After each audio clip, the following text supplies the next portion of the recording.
ऐसे क्या रीजंस है कि मुझे स्वामी विवेकानंद जी के ज़िंदगी के बारे में, उनके विचारों के बारे में, उनके वे ऑफ लाइफ के बारे में जानना चाहिए और ये किताब पढ़नी चाहिए? कॉमन मैन कोई भी सोचे कि अरे यार मेरे को इनके बारे में पढ़ना है, क्या उसका रीज़न होगा?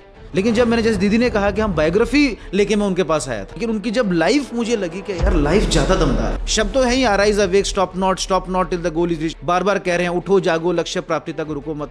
एक एक शब्द उनका बहुत पावरफुल है। उनके बहुत सारे लेक्चर्स हैं जो हमने बहुत बार पढ़े होंगे, लेकिन जब उनकी हमने जीवनी देखी, मतलब रात को पेपर देने के लिए वो भी कॉफी पीते थे, क्या रात को नींद ना आए, as simple as that. Narendra Nath Datta. Ultimately तो हम लोग सब एक है, and these are all illusions कि we are all one. Then love for your nation, then love for your countrymen, and everything will automatically flow.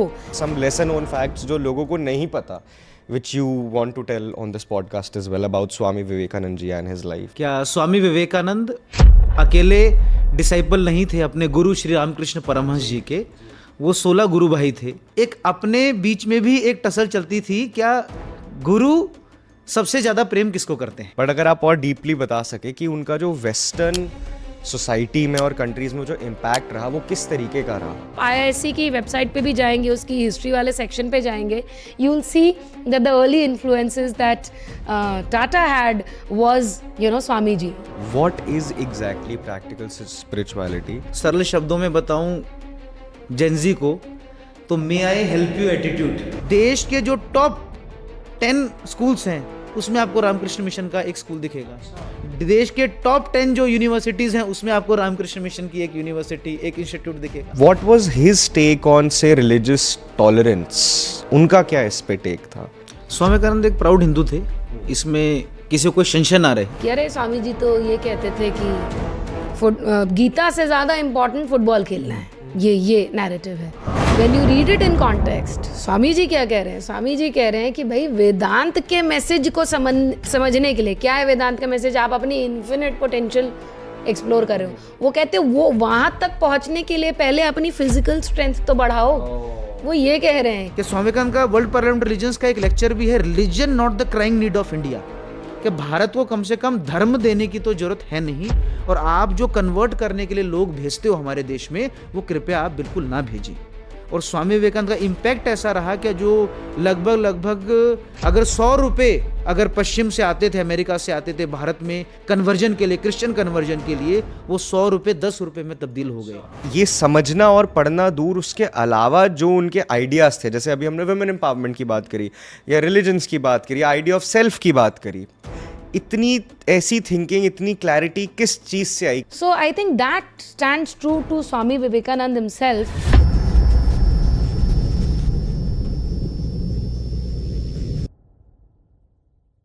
नमस्ते guys, thank you so much for coming on the podcast. कैसे हैं आप लोग?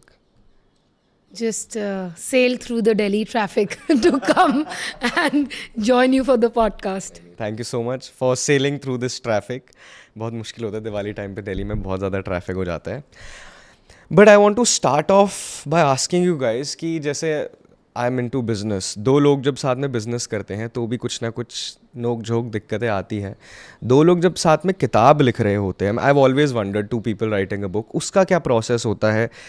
क्या मुश्किल होती है या फिर ट्यूनिंग हो जाती है, या किसी को एक चीज़ में इशू है उसको दूसरा कैसे कवर करता है? तो अगर आप थोड़ा एक्सप्लेन कर सको पहले तो ये process of two people writing a book together. Who goes first? क्योंकि ये आइडिया ही मेरा था. क्या मैंने ही दीदी को आग्रह किया था, दीदी से बोला था क्या ये बुक साथ लिखते हैं, तो मैं पहले बता देता हूँ. आर्टिकल्स छोटे मोटे हम जब लिखते हैं, इवन 800 वर्ड्स के, 1000 वर्ड्स के, तो भी बीच बीच में ऐसे आता है कि इसको हटाएं, इसको रखते हैं, इन वर्ड्स को रखते हैं, इन पैरास को रखते हैं, इनको हटाते हैं. बुक का तो फॉर्मेट बहुत बड़ा हो जाता है. लेकिन शायद से क्योंकि हम एक ही ऑर्गेनाइजेशन से जुड़े थे और बड़ी ऑर्गेनिक तौर से Vivekananda Kendra and Vivekananda Rock Memorial Kanyakumari के कार्यकर्ता के तौर पर कुछ कैंप्स हमने स्टार्टिंग में किए थे, मैंने और दीदी ने, तो ये जर्नी बहुत ही इजी हो गई. क्योंकि मेरे लिए जब मैं सेकंड ईयर में था तब मैं दीदी से पहली बार मिला था, वो अपनी पढ़ाई करके हार्वर्ड से आई थी. तो हम इनके शब्दों को या उन चीज़ों को देखते थे, क्या बोल रहे हैं स्वामी जी पे या इंडियन कल्चर सिविलाइजेशन के अलग अलग एस्पेक्ट्स पे, हम पॉइंटर्स बनाते थे. तो इसमें तो ऐसा था कि अब मुझे तो इनसे कुछ ना कुछ ज्ञान लेना ही है। हाँ, और एक और चीज़ ज़्यादा इजी जो इस पूरी प्रोसेस को करती है, हमारे एक तरह से जो गुरु हैं मानस भट्टाचार्य जी, जो विवेकानंद केंद्र के लाइफ टाइम वर्कर हैं, लाइफ वर्कर हैं, जीवनवर्ती कार्यकर्ता हैं, जो पूरा जीवन ही इस कार्य के लिए अपना दे रहे हैं। तो 2016 में ही मेरा उनसे परिचय हुआ, जुलाई में। दीदी का अक्टूबर नवंबर में दीदी का परिचय हुआ।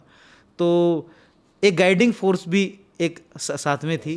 और मैंने कुछ डांट तो खाई है बुक के दौरान, और लेकिन दीदी तो माँ की तरह हैं, तो स्नेह भी बहुत मिला है जी। या आई थिंक जो कि निखिल कह रहे थे कि अगर गोल कॉमन हो then it is then one author, two author, three author, it becomes immaterial, because when the message is one, the message is about oneness of Vivekanand.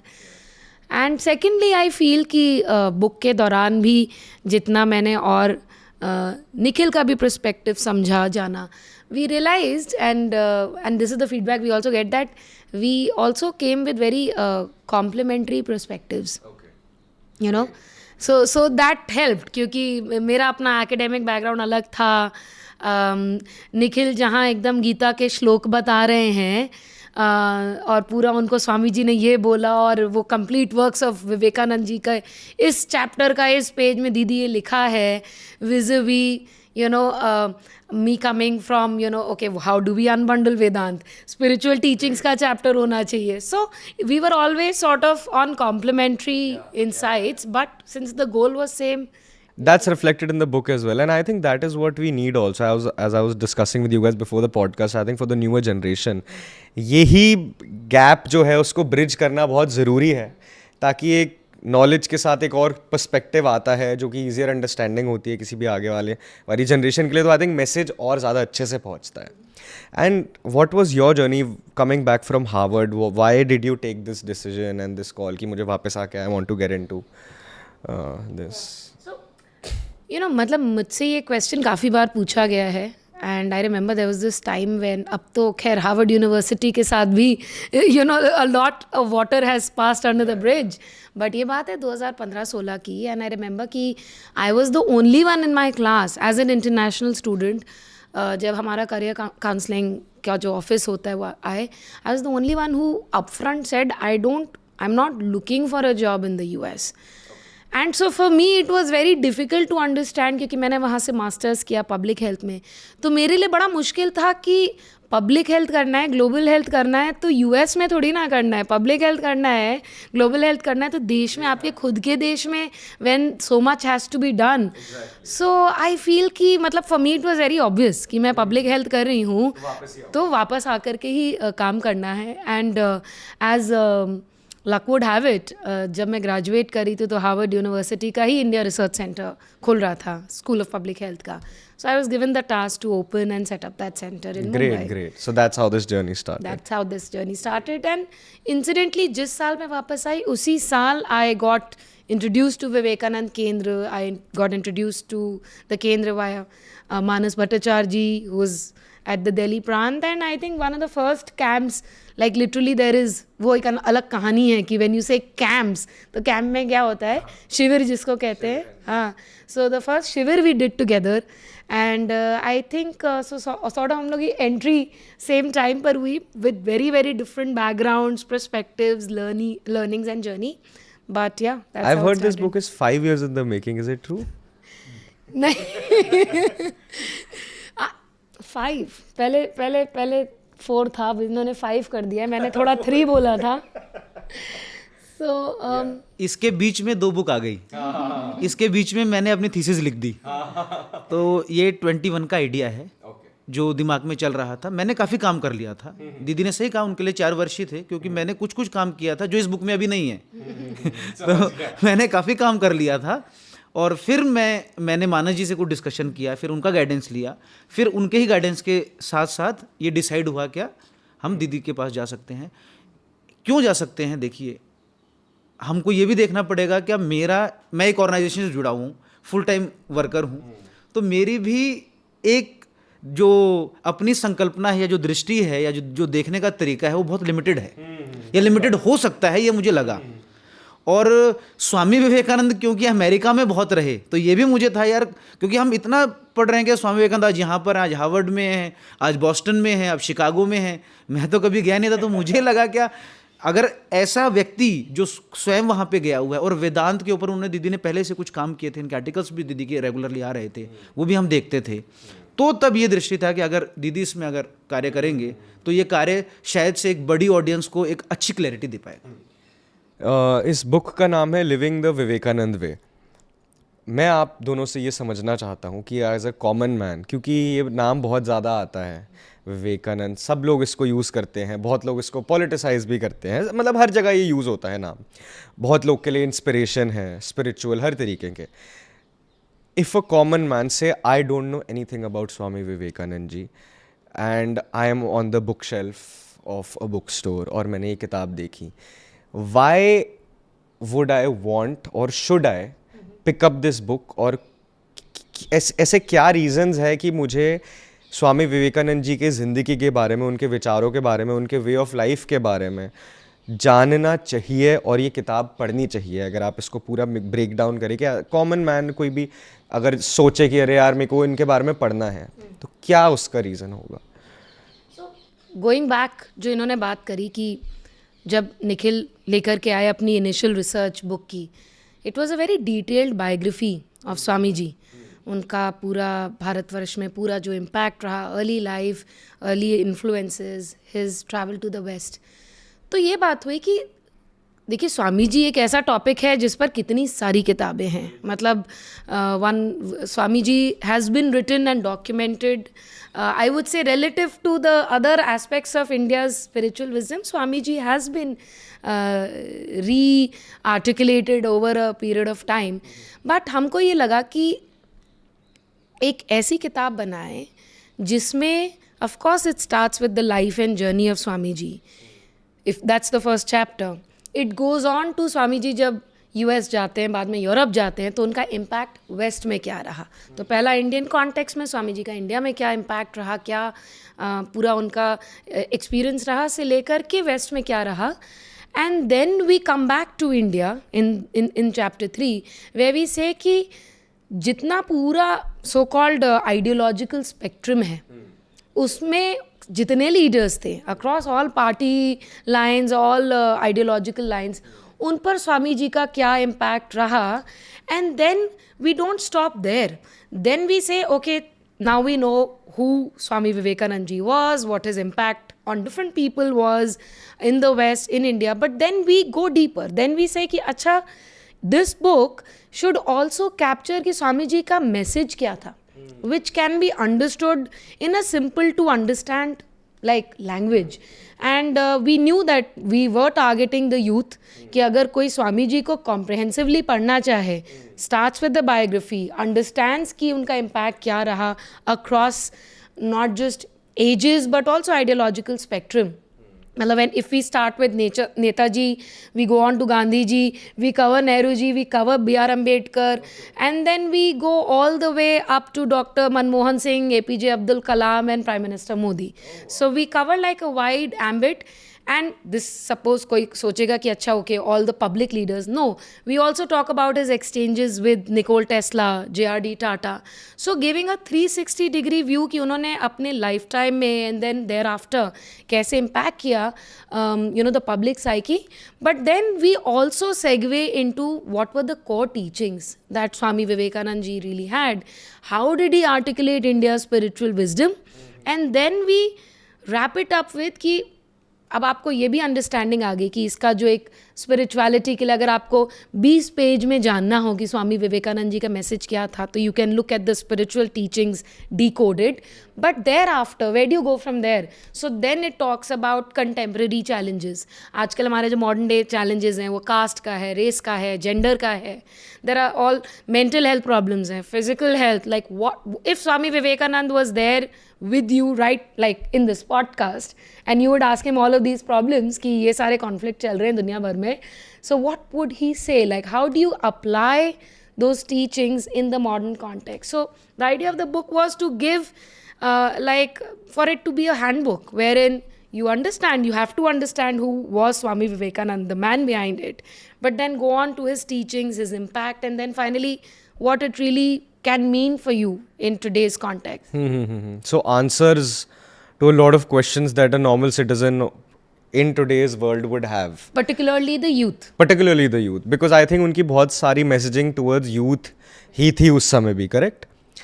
आप जब मैं स्वामी विवेकानंद जी बोलता हूँ, कोई आपसे पूछे स्वामी विवेकानंद जी की क्या टीचिंग्स रहती हैं, अगर आपको इमीडिएटली किसी को बताना हो, वैसे तो बहुत सारी है, वो किताब पढ़ेंगे समझेंगे, बट अगर मैं आपके पास आया या छोटा बच्चा आया कि स्वामी विवेकानंद जी कौन थे, क्या ऐसी क्या टीचिंग करी उन्होंने कि वो इतने फेमस हो गए, तो आप कैसे जवाब दोगे? अगर छोटा ही शब्द में अगर जवाब देना है तो है क्या, भारत को प्रेम करो, लव इंडिया। उनका एक ही मैसेज था, उस मैसेज के इर्द गिर्द ही उनकी सारी बातें हैं।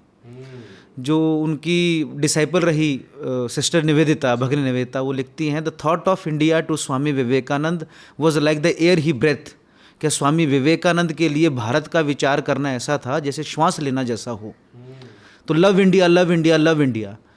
हम हीरो देखना चाहते हैं शब्दों में, या जैसे स्क्रीन पे देखते हैं हीरोइक लाइफ, या शब्दों में कुछ कोट्स हमें बहुत इंस्पायर करते हैं, लेकिन अगर कोई आपको व्यक्ति दिखे जिसके शब्द तो फेयरलेस थे ही, पावरफुल थे ही, लेकिन उनकी लाइफ आपको उससे ज़्यादा फेयरलेस और ज़्यादा पावरफुल दिखे, तो शायद से आजकल के जब हम लोग दिल्ली यूनिवर्सिटी के कॉलेजेस में घूमते थे, आर्ट्स फैकल्टी में घूमते थे, नॉर्थ कैंपस से अपनी मास्टर्स कर रहे थे, जीएनयू से पीएचडी कर रहे थे, तब एक व्यक्ति ऐसा दिखा हमें जिसको हमने शब्दों से पहले पढ़ा तो काफ़ी मेरे को वो इंटरेस्टिंग लगे।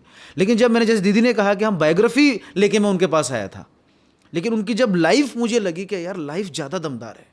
शब्द तो है ही, arise awake, stop not till the goal is reached, बार बार कह रहे हैं उठो जागो लक्ष्य प्राप्ति तक रुको मत।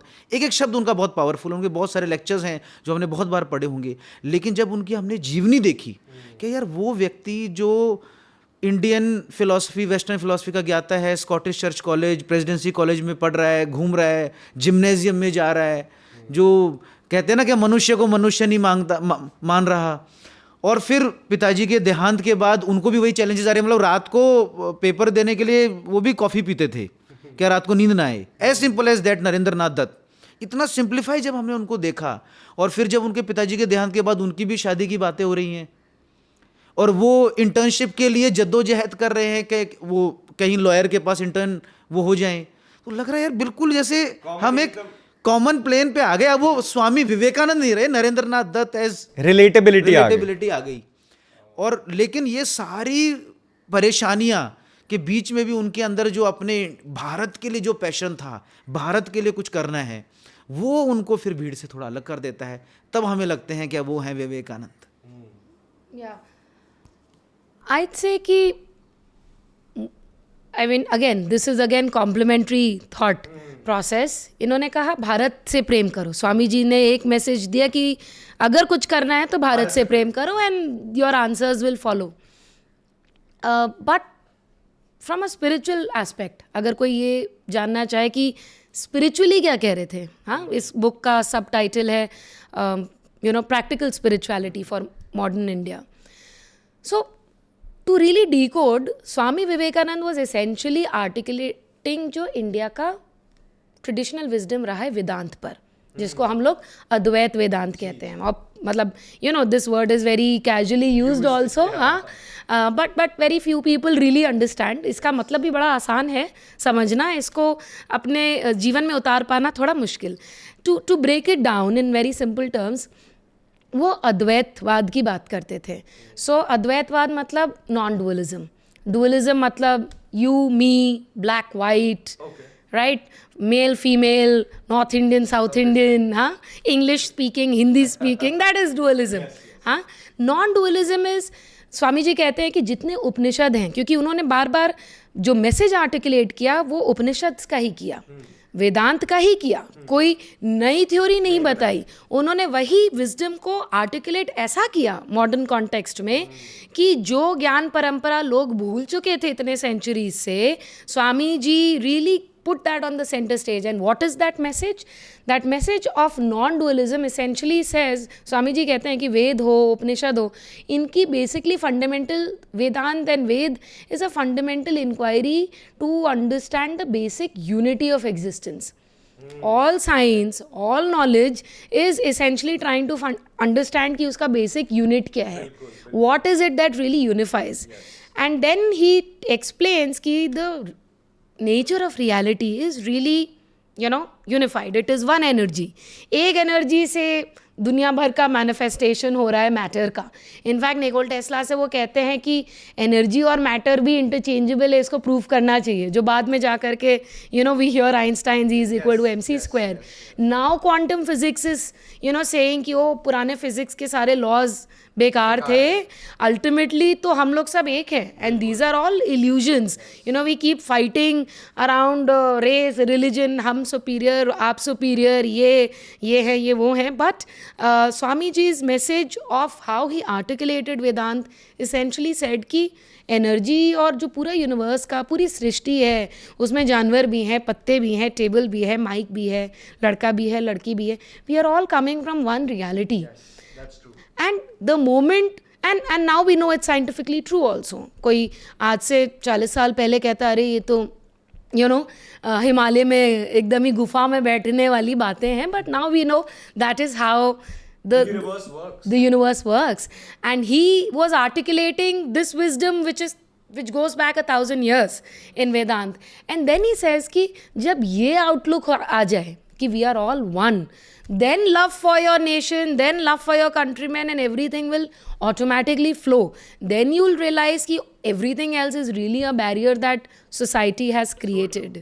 आप अपने जब आपको ये समझ आ रहा था तो जो आप अपने आप को भी इमेजिन कर रहे हो तो ना, that all breaks down to nothingness. Then the ego vanishes. Ego vanishes, and that is, I think, one of the true essences of life. Yes. Beautiful, very very nicely explained. Can you tell me some lesser known facts? आपने शायद इस किताब में भी बात करी होगी. Some lesser known facts जो लोगों को नहीं पता, which you want to tell on this podcast as well about Swami Vivekanand ji and his life or his teachings. बहुत सारे हैं. एक दो तीन मैं बताता हूँ. क्या स्वामी विवेकानंद अकेले डिसाइपल नहीं थे अपने गुरु श्री रामकृष्ण परमहंस जी के. वो 16 गुरु भाई थे और वो सारे एक से एक स्टॉलवर्ड्स थे. कुछ का मैं नाम लूँ तो स्वामी अभेदानंद, स्वामी अखंडानंद. तो ये 16 गुरु भाइयों का एक अपने बीच में भी एक टसल चलती थी, क्या गुरु सबसे ज़्यादा प्रेम किसको करते हैं. अच्छा. तो ऐसे वृत्तांत जब हमें मिलते हैं तो हमें पता लगता है कि ये मूवमेंट कुछ एक दो व्यक्तियों के इर्द गिर्द नहीं थी.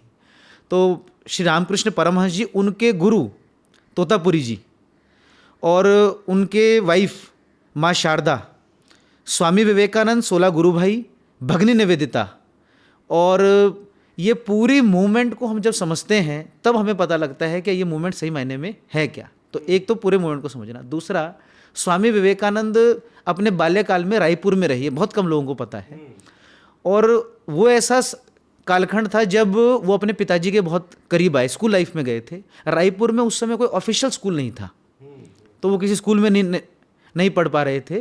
तो उस समय वो अपने पिताजी के ज़्यादा करीब आए और उस समय उन्होंने म्यूज़िक और इन सारी चीज़ों में वो ज़्यादा डीप जा पाए. और फिर वो वापस आते हैं, प्रेसिडेंसी कॉलेज में वो एडमिशन लेते हैं, बीमार हो जाते हैं, तो उसके कारण स्कॉटिश चर्च कॉलेज में उनको एडमिशन लेना होता है. एक है वेस्ट का कि स्वामी विवेकानंद बहुत लेक्चर्स दे रहे थे, बहुत प्रचलित हो गए थे, बहुत उनका प्रभाव हो गया था, इम्पैक्ट था बहुत बड़ा पश्चिम पे. तो उनको लग रहा था कि लेक्चर्स से बात नहीं बनेगी, तो वो एक सिलेक्टेड ग्रुप को पकड़ते हैं और 1000 आइलैंड पार्क में लेके जाते हैं. अच्छा. और वहाँ पर वो कुछ लगभग 4 हफ्ते बिताते हैं उनके साथ, टीचिंग्स और सारा ऐसा करते हुए.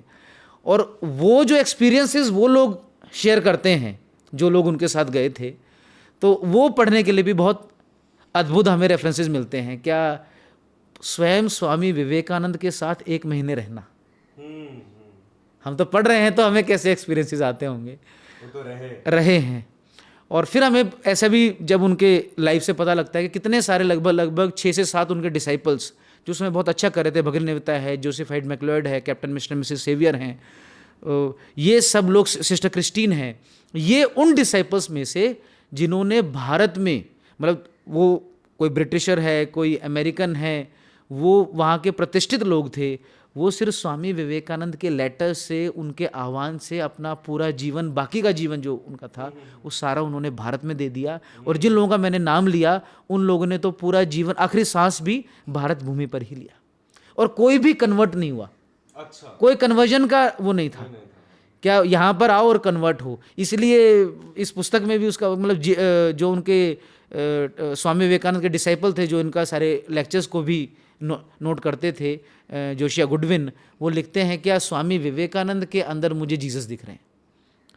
तो ये इम्पैक्ट उनका मतलब वेस्टर्न दिखता है। वेस्टर्न इम्पैक्ट की बात करी, जैसे हमें स्कूल में भी जो, जब when I was in school, जब मतलब 2003-4 से लेके 2016 तक जितना भी पढ़ाया जाता है, काफ़ी ज़्यादा नहीं पढ़ाया गया हमें स्वामी विवेकानंद जी के बारे में स्कूल में। आई होप आगे ये सब चेंज होएगा। बट जो एक बात होती है, मेजरली टॉपिक वही होता है जो उनका वो वर्ल्ड पार्लियामेंट ऑफ रिलीजन्स में जो शिकागो में उनका भाषण था, वो उसका एक पूरा चैप्टर होता है। बट अगर आप और डीपली बता सके कि उनका जो वेस्टर्न सोसाइटी में और कंट्रीज़ में जो इम्पैक्ट रहा, वो किस तरीके का रहा, beyond just that world Parliament of religions. I mean, I'd go back to Vedant. He is the person who, एक तो उनकी लैंग्वेज, उनका लैंग्वेज पे कमांड, एक तो जो आदमी जो बोलता है और वैसा ही जीवन लीड करता है, तो फिर शब्द जब निकलते हैं मुंह से तो नेचुरली, ऑर्गेनिकली निकलते हैं। बिकॉज स्वामी जी कहते हैं, उन्होंने प्रैक्टिकल वेदांत पर 4 लेक्चर्स दिए। आज हम लोग प्रैक्टिकलिटी की बात करते हैं। उन्होंने बोला कि कोई भी स्पिरिचुअलिटी या Vedanta, intellectual gymnastics, these are his words, he है if it is restricted to theory. And hence he says कि वेदांत necessarily has to be a lived experience, has to be practical for it to make any meaning. वो कहते हैं अगर ऐसी किसी भी spirituality, वो तो कहते हैं ऐसे किसी धर्म, ऐसे किसी दर्शन का कोई भी मतलब नहीं है अगर उसकी teachings, उसके principles या values आप अपनी day to day life में नहीं उतार पाएँ. So he talks about Vedanta as a lived experience. Of course World Parliament of Religions के बारे में सबने सुना है, and we know the sisters and brothers of America, but and जितना मैंने भी पढ़ा, मुझे भी बहुत बाद में एक बात समझ में आई कि the fact that he says sisters and brothers of America और उस पर सब लोग खड़े होकर 2.5 मिनट तक ताली बजाते हैं, इज़ प्रॉबली कि उस ज़माने में जब intellectual colonisation, economic colonisation, social colonisation India का इतना था, रेसिज्म किस चरम सीमा पर रहा होगा, एंड तब स्वामी जी वहाँ पर जाते हैं and he calls all of them sisters and brothers of America. He makes them feel and makes them aware of the spiritual oneness connect that we all have. And that is the message he goes around sharing with so many of his disciples. In fact, not very many people know कि वो जब when he was on his journey, on his water journey, which I find, coming back to your question on one of the lesser known facts about Swamiji, कि he meets D. Tata, J.R.D. Tata on his way to the US, America at that time, और वो टाटा से मिलते हैं, पूरी बात करते हैं. आज हम मेक इन इंडिया की बात कर रहे हैं, वो उस समय कहते हैं कि मैन्युफैक्चरिंग इंडिया में लानी चाहिए, and he says material sciences India में पढ़ानी चाहिए. एंड देयर आफ्टर जब कुछ समय बाद जब Tata establishes plans to establish Indian Institute of Science, जो कि जितने भी साइंस के स्टूडेंट्स हैं अदरवाइज लोगों को पता होगा, पहला साइंटिफिक प्रीमियर इंस्टीट्यूट जो इंडिया में इस्टेब्लिश हुआ, वो उनकी there is a proof, there is a चिट्ठी that he writes to Swami ji telling him कि I can not think of any other man except you to lead this work on Indian Institute of Science. So this is, and आप IISc की website पे भी जाएंगे, उसकी history वाले section पे जाएंगे, you will see that the early influences that Tata had was, Swami ji. ये तो एक बात होगी इंडियन यूनिवर्सिटी की. Since I am, Harvard is an alma mater, Harvard में जाके मेरे को बुक के दौरान भी समझ में आया कि सिर्फ वर्ल्ड पार्लियामेंट ऑफ रिलीजन जब वो जाते हैं, वो पहुंचते हैं, यूएस पहुंचते हैं, ही डज़ नॉट, उनको पता नहीं है कि इस चीज़ के लिए इंस्टीट्यूशनल रेफरेंस भी लगता है. And he meets a lady on a train जो कि उनकी बातों से, उनके पूरे इंटेलेक्ट से इतनी इम्प्रेस होती हैं कि शी इज़ लाइक आप यहाँ क्या कर रहे हैं, एंड ही इज़ लाइक मैं तो वर्ल्ड पार्लियामेंट ऑफ रिलीजन्स के लिए आया हूँ. एंड शी सेज़ कि आप चलिए, आपको मैं एक प्रोफेसर से मिलवाती हूँ at Harvard University, and he really needs to know what you are saying and what all wisdom that you have. That turns out to be a guy called Professor John Wright, who was a Greek professor at Harvard University. वो जब स्वामी जी की पूरी knowledge और सब कुछ पूरा उनका काम सुनते हैं, तो फिर वो उनको लेटर, जो एक इंस्टीट्यूशनल रेफरेंस लेटर था, जो कि ऑब्वियसली स्वामी जी वो सब हम लोग की तरह है कि अभी LOR यहाँ से ले लो, वहाँ से ले लो, तो वो तो उस प्लानिंग के साथ गए नहीं थे. And then John Wright gives this letter to the committee at the World Parliament of Religions, and वो कहते हैं कि हमारे जितने हम सो कॉल्ड लर्नड प्रोफेसर समझते हैं यहाँ पर, स्वामी जी उससे भी ज़्यादा लर्नड है. And he is almost like showing a like हमारा लेटर लिखना is like showing a diya to a sun.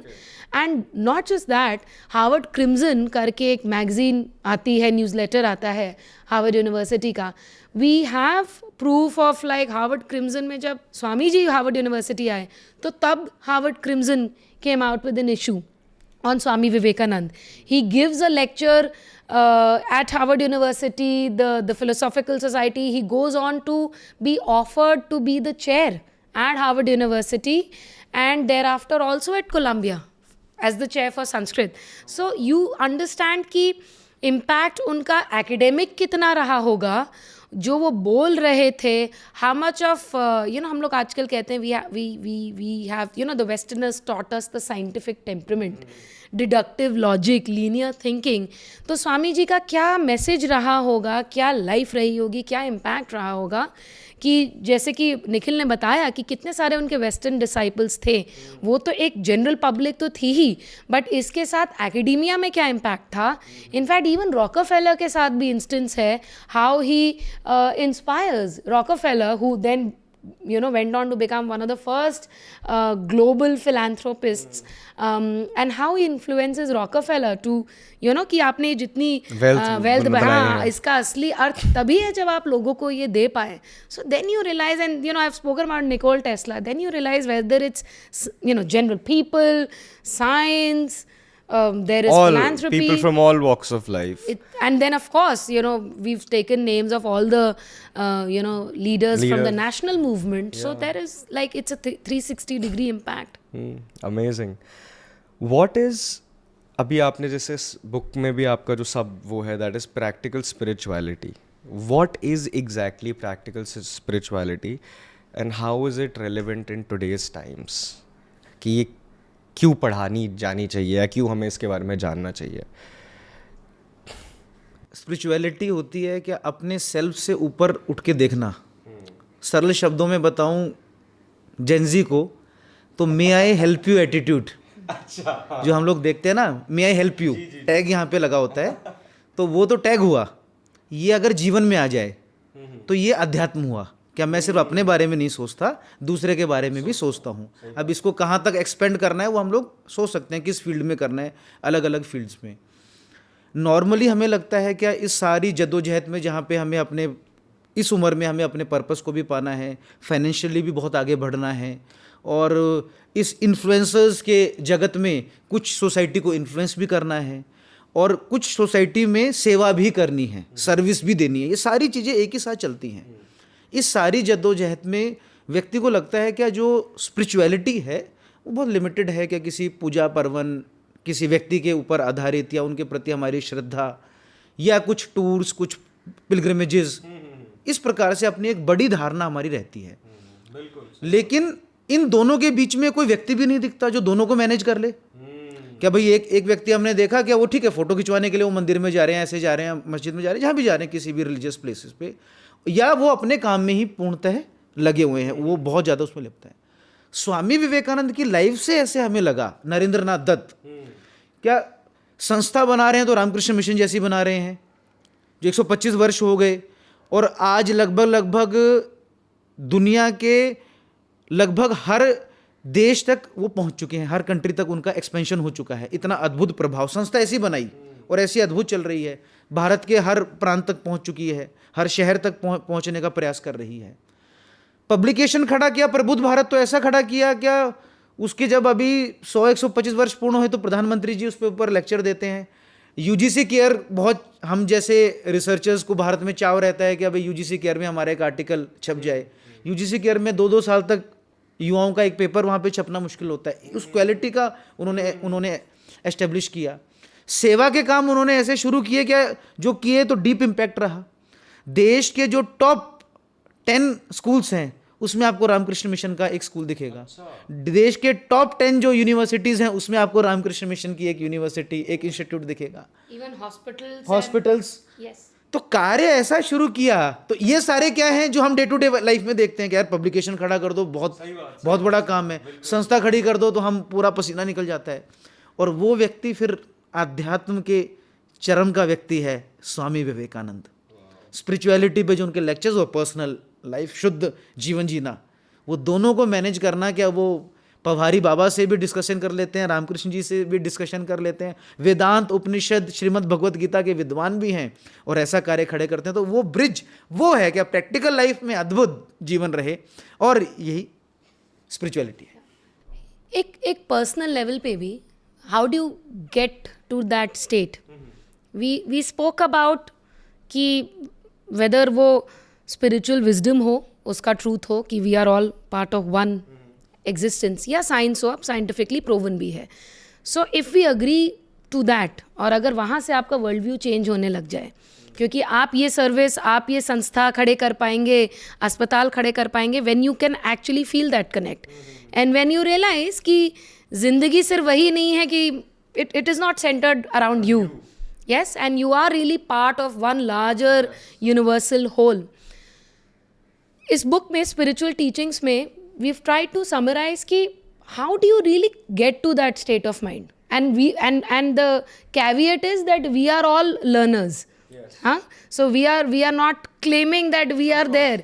When I was getting late for the shoot today, I was thinking to myself कि patience and mindfulness, because right, that is practical spirituality.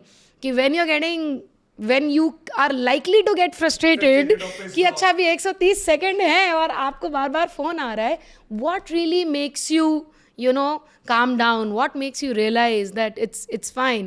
So couple of things there. He talks about spiritual oneness, that we've discussed that.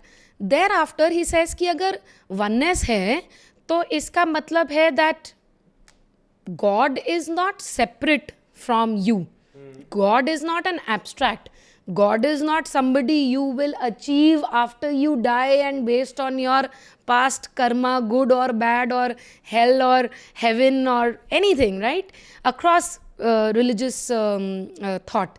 So he says कि ultimately अगर सब कुछ एक है तो that means कि जो गुरु तत्व है या जिसको हम divinity कहते हैं, then that has to exist in everything that is around. Yes, true.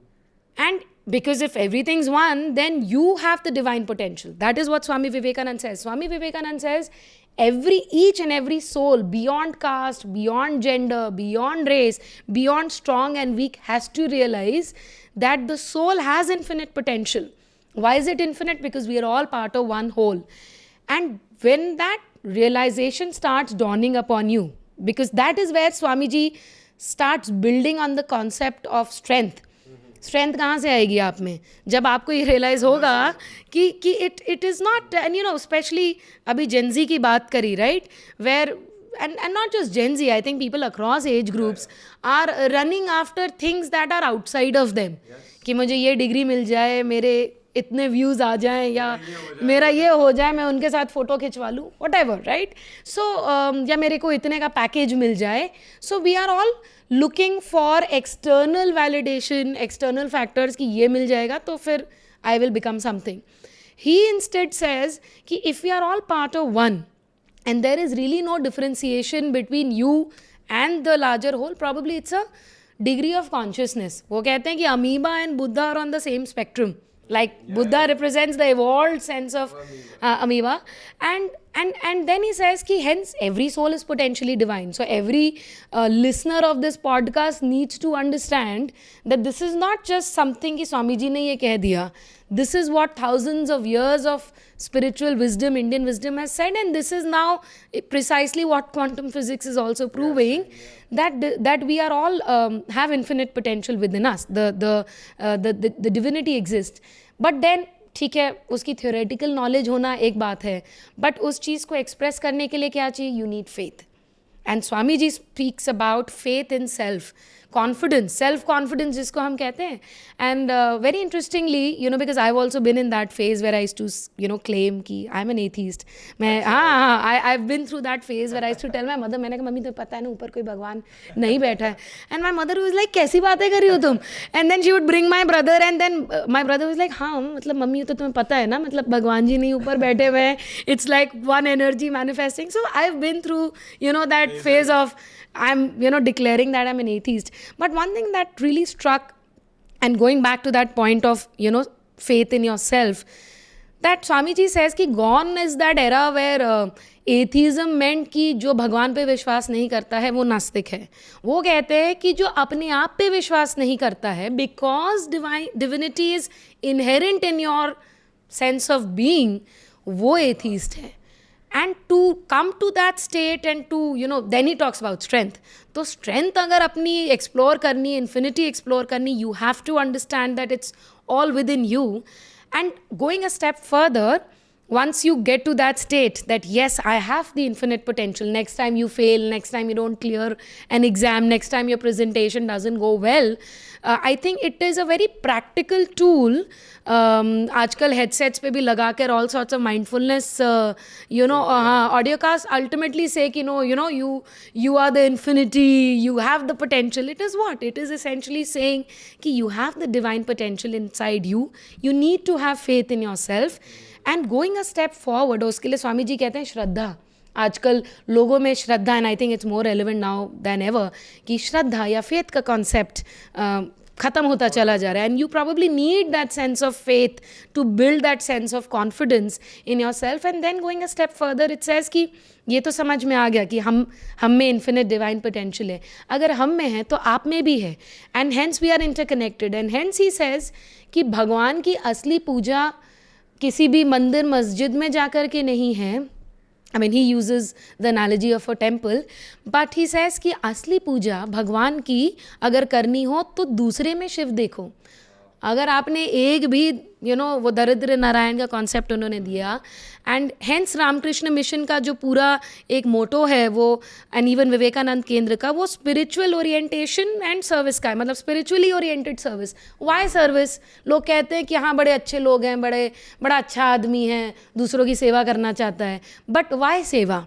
Because he explains that true form of God worship is really treating, you know, serving the humanity. Yes. Because you understand that you and I are not different, and since we are connected, hence service makes sense. Hence, and people are looking for purpose. Purpose नहीं है. Gen Z is like क्या करें. And you know, then you can think of service in different ways. Service can be philanthropy. Service can be loving your nation. Service can be, you know, anyway, it could be anyway. मतलब आपने सबके अंदर भगवान देखना चाहिए आपको basically. नहीं, बहुत आपने ब्यूटीफुली एक्सप्लेन करा इस चीज़ को. बिकॉज आज के समय में जैसे आपने बोला ना कि पर्पस ढूंढ रहे हैं सब लोग, and also with so much social media we are being feeded, मतलब इस ऐसी चीज़ें ऑन सोशल मीडिया कि आपको हमेशा ही लगता है यार मेरे पास ये नहीं है, यार मेरे पास वो नहीं है, यार ये यहाँ पे है, ये वहाँ पे, ये अपनी ज़िंदगी ऐसे एंजॉय कर रहे हैं, और उस चीज़ में आप और ज़्यादा खो जाते हो. But that is only when you have to realise कि have faith in your self, which I think these teachings आज के टाइम पे और ज़्यादा रेलिवेंट हो गई है. बिकॉज हर कोई ही एक नेगेटिव थॉट प्रोसेस में जा रहा है, स्पेशली सोशल मीडिया की वजह से. बहुत अच्छी टीचिंग लगी ये तो मुझे जेन्युइनली. ये आई थिंक सबको पढ़नी चाहिए ये वाली चीज़ें तो आज के समय में. अभी आपने रिलीजन की बात करी. I want to know from Swami Vivekananda perspective, because जैसे उन्होंने बहुत ट्रैवल करा, he met people from all walks of life, all religions. What was his take on say religious tolerance? उनका क्या इस पे टेक था? स्वामी विवेकानंद एक प्राउड हिंदू थे. इसमें किसी को कोई टेंशन आ रहे हैं, क्योंकि बहुत सारे आर्टिकल्स और बहुत सारे ऐसे सोशल मीडिया मैंने बहुत सारे पढ़े हैं, बड़े बड़े विद्वान लोगों ने लिखे हैं, वही कुछ कट पेश करके उनके कंप्लीट वर्क से। Was a proud Hindu. और श्री रामकृष्ण परमहंस, जैसे दीदी ने भी ये प्रोस्पेक्टिव बताया कि शिव भावे जीव सेवा, worship the human as Shiva, ये उनके कोर में था। और वेदांत जिसके हृदय में हो कि हर व्यक्ति जो चराचर जगत में है उसके अंदर एक ही दिव्यत्व है, वो पोटेंशियली डिवाइन है। तो जब वही कार्य कर रहा है तो उसको तो कोई भेद दिखेगा नहीं, दो लोगों में कुछ भी नहीं, मतलब किसी प्रकार का भेद नहीं दिखेगा। ऐसे बहुत सारे रेफरेंसेस मतलब प्रैक्टिकल लाइफ में दिखते हैं। एक है कि शब्दों में दिख रहे हैं क्या वेदांत एज अ फिलोसफी, दूसरा वेदांत इन लाइफ, जो प्रैक्टिकल स्पिरिचुअलिटी है, क्या लिविंग द वेदांत। क्या जब स्वामी विवेकानंद निकले तो उनको अलग अलग कास्ट के जब लोग मिले अपने भारत भ्रमण में, तो कई बार ऐसे दूसरे लोगों ने उनको बोला कि इनका भोजन ले सकते हैं, इनके हाथ से भोजन नहीं ले सकते। ऐसा राजस्थान में एक वृत्तांत भी आता है, स्वामी विवेकानंद काफ़ी घंटे तक एक जगह पर बैठे रहे और एक कॉबलर जो साइड में बैठा था वो स्वामी विवेकानंद को ऑब्जर्व कर रहा है।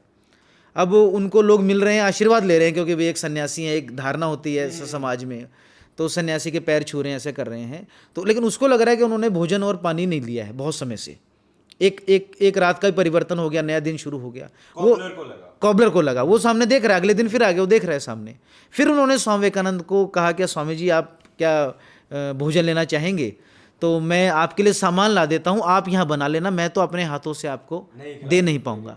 लेकिन फिर स्वामी विवेकानंद उसको कहते हैं कि नहीं, मैं खाऊंगा तो तभी जब तुम अपने हाथों से बनाओगे। फिर वो कहते हैं नहीं, राजा को पता लग जाएगा तो राजा मुझे डांटेंगे, राजा मुझे पनिशमेंट देंगे। लेकिन स्वामी विवेकानंद ने बोला नहीं, मैं खाऊंगा, तुम्हें पता है मैं भूखा हूँ, तुम्हें पता है मैं प्यासा हूँ, अगर खाऊंगा तो तुम्हारे हाथ से ही खाऊंगा। और फिर बाद में स्वामी विवेकानंद के लिए वो भोजन बनाते, स्वामी विवेकानंद उनके घर पे जाते हैं, भोजन करते हैं, राजस्थान का वृत्तांत है ये। और फिर राजा उनको सम्मानित भी करते हैं उस कॉबलर को। और ऐसा ही जब स्वामी विवेकानंद पश्चिम में गए तो जो वर्ल्ड पार्लियामेंट रिलीजन्स भी जो था, स्वामी विवेकानंद के शब्दों में बताऊं तो काफिरों का मेला लगाया गया था और क्रिश्चियनिटी को संपूर्ण विश्व का सबसे बड़ा रिलीजन घोषित करने के लिए वो वर्ल्ड पार्लियामेंट रिलीजन्स करा गया था। और उस स्टेज पर भी विभिन्न प्रकार के लगभग दुनिया के जितने भी सेक्ट्स हैं, चाहे वो कन्फ्यूजनिज्म हो, चाइना का सेक्ट हो, चाहे ताओ हो, चाहे प्रोटेस्टेंट हो, चाहे कैथोलिक हो, चाहे इस्लाम हो, चाहे बौद्ध हो, चाहे जैन हो, सारे रिप्रेजेंटेटिव वहाँ पर उपस्थित थे। लेकिन सब अपनी विशेषता बताने वहाँ पर आए थे। हर व्यक्ति अपनी विशेषता, अपनी स्पेशलिटी, अपनी यूनिकनेस और उससे ज़्यादा कि हम ही श्रेष्ठ हैं वो बताने आए थे। यस। स्वामी विवेकानंद का जो मेन स्पीच था, उन्होंने ये शब्द तो यूज़ किया ही था कि we not only believe in universal tolerance but universal acceptance, ये। लेकिन उस स्पीच में वो ये भी बताते हैं कि दुनिया के जितने संप्रदाय अलग अलग जगह पर जब उनके साथ प्रताड़ना हुई, जैसे अभी कुछ सालों पहले हमने देखा, अभी जिनको चराचर जगत का भी पता होगा कि अभी जो बांग्लादेश में हुआ, अभी जो अफगानिस्तान में हुआ, कि वहाँ का माइनॉरिटी कहाँ भागा, भारत में आया, भारत की तरफ भागेगा। तो जब विश्व भर की माइनॉरिटी जब उसके ऊपर क्रूरता हुई तो ज्यूज भारत में आए, भारत में उनको पनाह मिली। हाँ, ये स्वामी विवेकानंद की स्पीचेस में, हाँ ये स्वामी विवेकानंद की स्पीचेस में इनके नाम लेते उन्होंने बताया, और हमने कभी इनको कन्वर्ट नहीं किया। ये भारत है। ये जब स्वामी जी ने पश्चिम को बताया, और एक इम्पैक्ट इसका फिर उल्टा पड़ा स्वामी विवेकानंद के ऊपर, कि स्वामी विवेकानंद का वर्ल्ड पार्लियामेंट रिलीजन्स का एक लेक्चर भी है, religion not the crying need of India, कि भारत को कम से कम धर्म देने की तो जरूरत है नहीं, और आप जो कन्वर्ट करने के लिए लोग भेजते हो हमारे देश में, वो कृपया आप बिल्कुल ना भेजें। और स्वामी विवेकानंद का इम्पैक्ट ऐसा रहा कि जो लगभग अगर 100 रुपये अगर पश्चिम से आते थे, अमेरिका से आते थे भारत में कन्वर्जन के लिए, क्रिश्चियन कन्वर्जन के लिए, वो 100 रुपये 10 रुपये में तब्दील हो गए। क्या भाई, इतना इंटेलेक्चुअल व्यक्ति, इतनी स्पष्टता वाला व्यक्ति, इतने समृद्ध देश से जो हमें लग रहा है इनका इतने समृद्ध कल्चर से आने वाला व्यक्ति, आप कह रहे हो कि इनके देश में हम लोग भेजें और हम कन्वर्ट करें। उन्होंने कहा क्या, if India have more Swami Vivekananda please send to America. ये पश्चिम के शब्द, पश्चिम के लोगों के शब्द हैं। और इम्पैक्ट ऐसा, पर्सनल इम्पैक्ट ऐसा था, वो मतलब शब्द है क्या, इलेक्ट्रिक शॉक्स। स्वामी विवेकानंद जब बोलते थे तो हमको इलेक्ट्रिक शॉक्स आते थे। ऐसे लोग अपने रेमिसेंस में लिखते हैं। अभी आपने मिसकंसेप्शन की बात करी, जैसे कि लोगों को लगता था कुछ, जैसे कुछ बहुत बड़े बड़े लोग हैं, जैसे आपने शुरुआती जैसे करी that he was a proud Hindu, what he believed in equality. ऐसे और क्या मिसकंसेप्शंस है जो आज के समय में are floating around, because I am sure there would be many, ऐसा कुछ, ऐसे भी और कुछ मिसकंसेप्शंस है क्या? ऐसी तो एक पूरी लाइन है, ठीक है। एक वो फुटबॉल वाला दीदी कि स्वामी विवेकानंद ने कहा कि भाई फुटबॉल खेलो और श्रीमद् भगवत गीता मत पढ़ो। अच्छा। हाँ, and that floats around quite a bit in like the pop culture कि अरे स्वामी जी तो ये कहते थे कि गीता से ज़्यादा इम्पोर्टेंट फुटबॉल खेलना है, ये नैरेटिव है। When you read it in context, Swami ji क्या कह रहे हैं? स्वामी जी कह रहे हैं कि भाई वेदांत के मैसेज को समझने के लिए, क्या है वेदांत का मैसेज? आप अपनी इन्फिनिट पोटेंशियल एक्सप्लोर कर रहे हो। वो कहते हैं वो वहाँ तक पहुँचने के लिए पहले अपनी फिजिकल स्ट्रेंथ तो बढ़ाओ। वो ये कह रहे हैं कि जिन बाजुओं में दम ही नहीं है, जहाँ जो मेंटली स्ट्रांग नहीं है, फिजिकली स्ट्रांग नहीं है, वो गीता का मैसेज थ्योरेटिकली तो पढ़ सकता है, बट उस चीज़ को उतारने के लिए so he is talking about, आजकल हम लोग बात करते हैं ना होलिस्टिक हेल्थ की।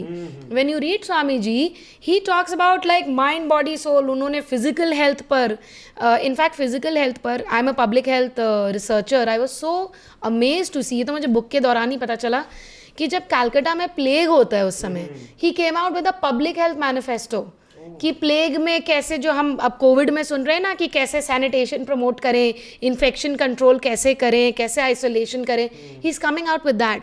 So somebody who is coming from that holistic perspective is saying कि भाई गीता को समझने और उतारने से पहले आप अपने ऊपर काम करिए, अपनी मेंटल हेल्थ को मतलब यू नो स्ट्रॉन्ग करिए, फिजिकली स्ट्रॉन्ग होइए। ही talks about physical exercise, regular discipline of the body and the mind, and he says पहले वो भी करना ज़रूरी है। एंड वेदांत और प्रैक्टिकल स्पिरिचुअलिटी इज नॉट कि आपने एक बुक उठा के रख ली और आप सालों सालों से पढ़े जा रहे हो, यू थिंक मैं तो बड़ा स्पिरिचुअल आदमी बन गया एंड आई एम एनलाइटेंड। 100 साल ऑलमोस्ट पहले उन्होंने ये सारी बातें बोली, और जब आप ये बातें इंस्टेंसेस बता रहे हैं, जितना भी मैंने पढ़ा है और जाना है, मतलब इतना फॉरवर्ड थिंकिंग कोई व्यक्ति, मतलब हर चीज़ आज के समय में शायद और ज़्यादा वैलिड है तब से भी, तो कितना उन्होंने फ्यूचर और आगे की सोची। आजकल विमेन एम्पावरमेंट की बहुत ज़्यादा बात होती है, फेमिनिज्म मूवमेंट और ये काफ़ी सारी चीज़ें, कुछ तो कूल वर्ड्स बन के रह गए हैं, to be very honest with you. I want to know what was his take on this topic as well, on role of women in this society. Being a woman, I think he's looking at Yeah, me I think to you start the Yeah, answer. yeah. Okay. So, I think both of us should answer No, this both of question. you will answer, but I I'll would- go first. So, very interesting, जो मुझे याद रहता है हमेशा, he says कि a bird cannot fly with one wing. This is what he says about women. And then he says कि men have no right to tell women what needs to be done. ये उस ज़माने में जहाँ पर आज भी we are fighting that norm कि यू नो हम अलाउ करते हैं अपनी वाइफ को काम करने के लिए, हमने पढ़ाया अपनी बेटी को, उधर भेजा कॉलेज में, so you know we have all those things, but he says कि what Swamiji, the only task he gives, so called the male gender is, you don't have to really decide for women what they should do or what they should not do. If you really want to do anything about women, and ये उस परिपेक्ष की बात है, आज भी ये true है, तो वो कहते हैं बस एजुकेशन तक पहुंचाओ उन्हें, and let women themselves decide for themselves what is best, because and Swamiji generally भी women एक सोशियोलॉजी का चैप्टर हो गया, सोशल जस्टिस है, कास्ट है, we look at underprivileged people. So Swami ji says at the most what you should really do is spread education to the masses. If you really want to empower them, 4 दिन आप खाना खिला दोगे, 10 दिन खाना खिला दोगे, and then what? But अगर आपने किसी को educate कर दिया, and education is this awareness so that the person is really able to choose for themselves. Education is like the path to freedom basically. Yeah. And then of course Sister Nivedita in itself is like that's a very lived example of the impact.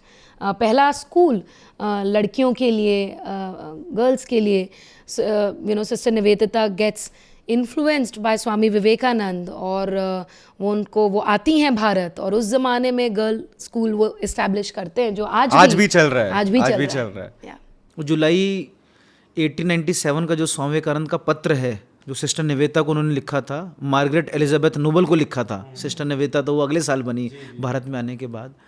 तो वो उनके जो उनको practically बहनों के लिए करना था, मतलब जो दीदी ने कहा कि एजुकेशन को शुरू करना था, लगभग ख़त्म ही हो गया था, तो उसको रिवाइव करने के लिए तो बड़ा सुंदर पत्र है स्वामी विवेकानंद। उसमें लिखते हैं क्या ज़रूरत है एक सिंघनी की, एक सिंह की नहीं, और क्लियरली से कि एक लाइनेस की ज़रूरत है, एक लायन की नहीं।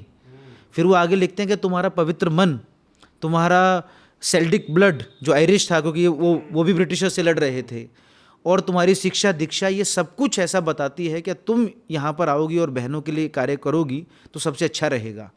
और भगिनी निवेता का जो स्ट्रगल रहा उस समय कलकत्ता में, कि एक स्कूल शुरू करने के लिए बहनें नहीं मिल रही हैं पढ़ाई के लिए, क्योंकि लॉजिस्टिक्स एक अपना विषय है कि अब स्कूल खड़ा करना, उसके लिए पैसा होगा, जगह होगी, बिल्डिंग होगा, बुक्स आएंगी। दूसरा है क्या, एक वो आत्मविश्वास आना, कॉन्फिडेंस आना कि हाँ मैं अपनी बेटी को वहाँ पर स्कूल में भेजूँगा। और वो सारा उनका जो सेक्रीफाइस रहा, एक एक व्यक्ति तक जाना, उसको बताना क्या बहन का, एक वुमेन का, एक लड़की का पढ़ना कितना ज़रूरी है। और माताएं जब उनसे वापस पूछ रही हैं क्या कोई ऐसा एग्जाम्पल तो दिखाओ जो ऐसा पढ़ के कुछ किया हो, और वो पूछते थे पढ़ के क्या करेगी, तो भगिनी निवेता कहते पढ़ के वो एजुकेटेड हो जाएगी, समझदार हो जाएगी। समझदार होकर क्या करेगी, वो स्वतंत्र निर्णय ले पाएगी।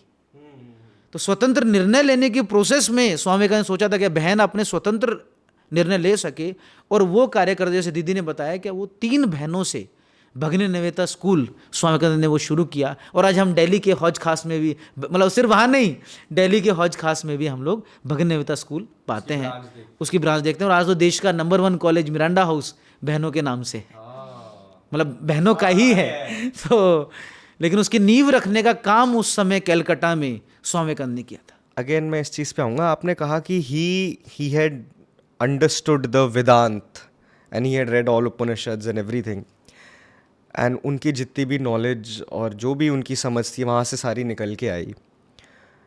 लेकिन जो वेदांत है उसको और लोग भी समझते हैं, उपनिषद और लोग भी सारे पढ़ते हैं, बट इस तरीके की जो थिंकिंग है, इस तरीके की जो फॉरवर्ड लुकिंग या थिंकिंग या पर्सपेक्टिव है, वो हर किसी में नहीं आ पाता।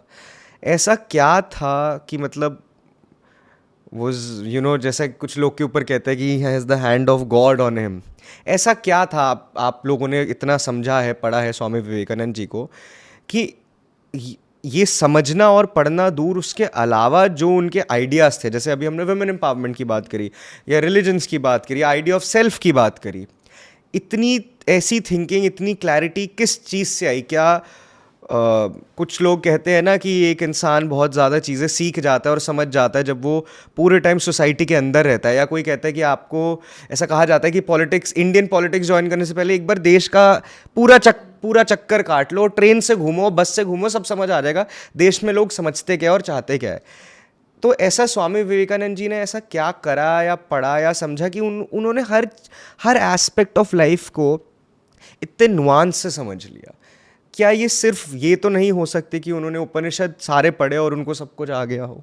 तो अगर ये थोड़ा, मैं जस्ट जनरली अभी मेरे दिमाग में सवाल है, अगर आप इसको आंसर करना चाहें तो। I'll give the answer 1B, you give answer 1A। क्योंकि इसमें 2 प्रश्न हैं। आपने बात की, हम सब ने गांधी मूवी भी देखी है ना, सो मतलब this takes me back to that कि अल्टीमेटली जिसने भी देश के लिए कोई बड़ा कार्य किया, यू सी कि वो मतलब सोबो एंड जो भी क्या, हाँ, यहाँ पर बैठ कर के नहीं आ गया, हाँ, वो बहुत मीलों चल कर के लिव्ड एक्सपीरियंस था। इट वॉज नॉट समथिंग कि थियोरेटिकली इनोवेट कर लिया उन्होंने। So I think that stands true to Swami Vivekananda himself. मतलब हमने तो बुक के रिसर्च के दौरान I was just amazed to see the number of cities and states he had traveled on foot, and कोई ऐसा नहीं कि कोई टिकट दे रहा है तो चले जा रहे हैं, वो and the kind of experiences that he has. In fact, Nikhil, do you want to share the width and the geographical scope of his Bharat Brahman?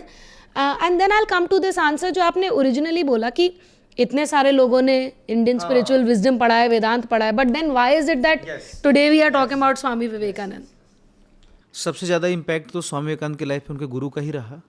और वो काफ़ी लोगों से मिल चुके थे। देवेंद्रनाथ टैगोर ने कहा था, my boy you have the yogi's eye. तो उनका प्रश्न तो वही था, भगवान देखा है? तो बोले नहीं, मैंने नहीं देखा, तुम देखोगे। तो बहुत सारे वो ब्रह्मो समाज से जुड़े बहुत सारे लोगों से वो जद्दोजहद करते हुए मिल रहे थे। लेकिन आप किसी भी प्रोफेशन में आप जब रहते हो, आप एक अच्छा टीचर बनना चाहते हो। मैं एक स्टूडेंट हूँ, मैं फर्स्ट ईयर में आया हूँ किसी कॉलेज में, और मैं एक प्रोफेसर की लाइफ को अच्छा देख रहा हूँ कि हाँ यार, ये सिर्फ एक टीचर नहीं है, सच्ची में गुरु है। मतलब टीचर होना, मतलब टीचर नाम से होना और टीचर होना बहुत अलग है। फादर होना नाम से, पेरेंट होना और पेरेंट बनकर रहना बहुत अलग है। तो उनके लाइफ में जब श्री रामकृष्ण परमहंस आए तो वो काफ़ी, क्योंकि बाद के रेफरेंसेस में ऐसे होता था, जब लोग उनको गलत सलत स्पिरिचुअलिटी के बारे में बताते थे, वो बोले नहीं नहीं नहीं नहीं, मैंने एक व्यक्ति देखा है। लोग कहते थे ऐसा तो कोई हो ही नहीं सकता कि कोई भी क्या कहते हैं, कंचन और कामनी से, क्या लस्ट और पैसे से दूर रहे। तो स्वामी उससे लड़ मरते थे, नहीं नहीं मैंने एक आदमी देखा है। ये उनके साथ बहुत बार हुआ। और फिर जैसे दीदी ने अभी कहा कि भारत में जो उनका एक बड़ा उनका जो प्रवास रहा, जो उनका ट्रेवल्स रहे जो भारत के, वो एक बिल्कुल ही भारत भारत भारत उनके हृदय में आ गया। और ऐसे नहीं आया कि स्वामी विवेकानंद कभी डिप्रेशन है। वो जो वेस्ट में गए तो जब उनको वर्ल्ड पैरालम्पिक रिलीजन्स में जब वो जॉन हेनरी राइट से नहीं मिल पाए थे, कोई पत्र नहीं मिल रहा, तब उनका ऐसे था क्या यार शायद से वापस आ जाऊं क्या, अब वापसी के ही पैसे दे दो, पैसे तो ख़त्म हो गए थे। तो उनको लगा था कि यार मतलब कुछ होने नहीं वाला, मैं वापस आऊँ। लेकिन फिर उसी जद्दोजहद में फिर उनको रामकृष्ण जी कहीं सपने में आते हैं रात को, और वो फिर वो पत्र में लिख रहे हैं अपने गुरु भाई को कि नहीं नहीं ये काम करते रहना, वहाँ पर भी सेवा का काम चलाते रहो, मैं यहाँ लड़ता रहूँगा, इन सारी परिस्थितियों से मैं लड़ता रहूँगा। तो वहाँ से एक स्पिरिचुअल ताकत उनको आ रही थी। और अगर भारत की बात करें तो अकेले में अगर उत्तर प्रदेश की बात करूँ तो चाहे वो काशी हो, चाहे वृंदावन हो, चाहे प्रयाग हो, चाहे आगरा हो, चाहे मेरठ हो, चाहे गाज़ीपुर हो, हाथरस हो जहाँ उनको उनका पहला डिसाइपल मिला, फिर वो राजस्थान आते हैं तो राजस्थान ट्रैवल करते हुए वो गुजरात पहुँचते हैं, मध्य प्रदेश जाते हैं, कर्नाटक में रहते हैं, और महाराष्ट्र होते हुए वो साउथ में और डीपली जाते हुए केरला काफ़ी समय रहते हैं, फिर कन्याकुमारी पहुंचते हैं। तो ये जो 3.5 वर्षों का भी जो उनका भारत के एक एक प्रांत तक जाना, और इतने मतलब हम जिन स्टेट से हम लोग हैं, हम लोग मतलब शर्मिंदा हो जाते हैं, भाई हम इतना अपने स्टेट में नहीं गए हैं, इतने डिस्ट्रिक्ट्स में। तो उनका इतने छोटे स्पैम में इतना जाना, और जैसे दीदी ने कहा कि ट्रैवल का माध्यम कोई वंदे भारत नहीं थी। आज बड़े खुश होंगे कि आज भारत में वंदे भारत है। हाँ, कहीं घोड़ा गाड़ी, कहीं कोई किसी ने टिकट करवा दी, ऐसा वो ट्रैवल कर। Amazing. Coming back to the first, I think one, or maybe, I mean, according to me, there are 2 or 3 reasons why I can answer it for myself. Because, you know, this is a good and a tough question, right? इसके answers, there's no wrong and right answer कि इतने सारे लोगों ने, you know, आदि शंकराचार्य, मतलब the list goes on. But why is it कि इतना अभी 100-150 साल बाद भी we are talking about Swami Vivekananda in the modern context? I think number one reason for me, at least as a reader, I got introduced to Swami Vivekananda because I read a book on him by Roma Roland. And I was like, okay, wow, okay, there's, you know, a book in English which explains what Swami Ji was all about. क्योंकि दादी, नानी, mummy, पापा से तो मैंने सुन रखा था. But I think that Swami Ji, the first thing was that the message that he delivered throughout his lifetime, he ensured that it was understood by the common public. He went that extra mile to live it, and then also to articulate it in a way that the common person can understand. क्योंकि वो क्या कहते हैं कि भाई कोई किसी भी दर्शन, किसी उसका वो इंटेलेक्चुअल जिम्नास्टिक्स में इंटरेस्टेड नहीं थे. वो खुद ही कहते हैं कि ऐसे वेदांत, ऐसे धर्म, ऐसे दर्शन को छोड़ दो जो कि थ्योरी है, जो कि लिव्ड ना हो. तो उस लिव्ड एक्सपीरियंस को आर्टिकुलेट कर पाना, कहाँ कैसे कॉन्टेक्स्ट में, चेन्नई में भी लेक्चर दे रहे हैं, तो फिर लाहौर में भी दे रहे हैं, तो फिर लंदन में भी दे रहे हैं, तो फिर न्यूयॉर्क में भी दे रहे हैं, तो फिर बॉस्टन में भी दे रहे हैं, एंड कलकत्ता में दे रहे हैं. So I think one of the most powerful things about Swami ji has been कि अलग अलग परिप्रेक्ष्यों में उन्होंने पहले तो ये जो मैसेज है इसका जो आर्टिकुलेशन, इसका जो डिसेमिनेशन किया ऐसे, और उनका क्या, he was not just well read in Vedanta. I mean if you through the course of the book, we realize how exposed he was to Western literature, how exposed he was to Western philosophy. And I think that how exposed he was to study of, you know, comparative philosophies, comparative religions, क्योंकि ऐसा ही आदमी फिर perspective दे पाता है exactly. जब आप अपनी बात समझा रहे हो. और दूसरी बात आई थिंक कि ऑफ कोर्स वेस्ट में why Swami ji because of his articulation in English, because it could reach a wider audience. And I always feel that Indians have forever done a very poor job in chronicling and, you know, in documentation and research. I think that still stands for yes. all the Indian academia कि we do मतलब at least बाहर और यहाँ से पढ़ने में एक चीज़ मैंने ये देखी कि बाहर research and documentation, the way they are able to, you know, document and archive and preserve their wisdom and put it in words is you know, at least in the recent past of India, I think that played a role. And तीसरी चीज़ मुझे लगता है कि स्वामी जी जब भी message deliver कर रहे थे भारत का या भारतीय दर्शन का, वेदांत का, तो वो बात तो शायद ऐसी कर रहे थे जो 2000-3000 साल पहले उपनिषद में लिख दी गई, लेकिन he was standing there in late 1800s and articulating it. I think that made a difference, because आप कोई भी टेक्स्ट पढ़ते हैं विजडम, आपको पहले तो लगता है अच्छा मुझे संस्कृत आती है कि नहीं आती है, ये टेक्स्ट कहाँ मिलेंगे, इसकी कहाँ रिपोजिटरी, अच्छा 14 किताबें पढ़नी पड़ेंगी. बट उनका मैसेज इसलिए शायद रेजोनेट किया कि जब उन्होंने उसको इंटरप्रेट किया तो बड़ा कंटेक्चुअल तरीके से किया, लेट 1800s में खड़े होकर के किया. And that is why it made sense to people what is he really talking about. And that sort of I think still holds true. Yeah. I think rightly, I mean ये जैसे आपने कहा सबकी पर्सनल ओपिनियन हो सकती है, इसका कोई वन करेक्ट आंसर तो है नहीं, बट लास्ट थिंग, अभी जैसे आप लोग किताब लिख रहे हो, आई एम श्योर बहुत सारे लोग ये पढ़ रहे होंगे ऑलरेडी, लेकिन जो ये टीचिंग्स वगैरह शुरू होती है वो तो हमारे स्कूल से ही शुरू होती है. जैसे मैंने आप लोगों से बात करी थी कि जब मैं स्कूल में था, जब आई थिंक शायद 7th-8th के अराउंड पहली बार हमें स्वामी विवेकानंद जी के बारे में किसी किताब में पढ़ाया गया होगा, वही 2 पेज या 1 पेज और आगे बढ़ जाते थे. बट इतनी इन डेप्थ टीचिंग्स उनकी हम सीख सकते हैं जो कि अब और ज़्यादा काम आएगी हमारे जीवन में. क्या लगता है आपको कि सरकार को, या अभी जैसे नई एजुकेशन पॉलिसी आ रही है, क्या सरकार को एफर्ट्स डालने चाहिए और कितना ज़्यादा इसको, क्योंकि क्या होता है इंडिया में ना, किसी भी फिगर के बारे में आप बात करते हो, जैसे अभी दिल्ली में बहुत बड़ी कंट्रोवर्सी चल रही थी कि generally not a figure but संघ के बारे में दिल्ली में कहा कि एक पेज का या 2 पेज का बताया जाएगा, उसके ऊपर 2 हफ्ता कंट्रोवर्सी चली कि आप कैसे, you know, how can you teach about the संघ इन स्कूल्स. वैसे ही आपको क्या लगता है कि what should the government do and what they have not done, whatever the past governments, in promoting Swami Vivekananda ji in our text as well?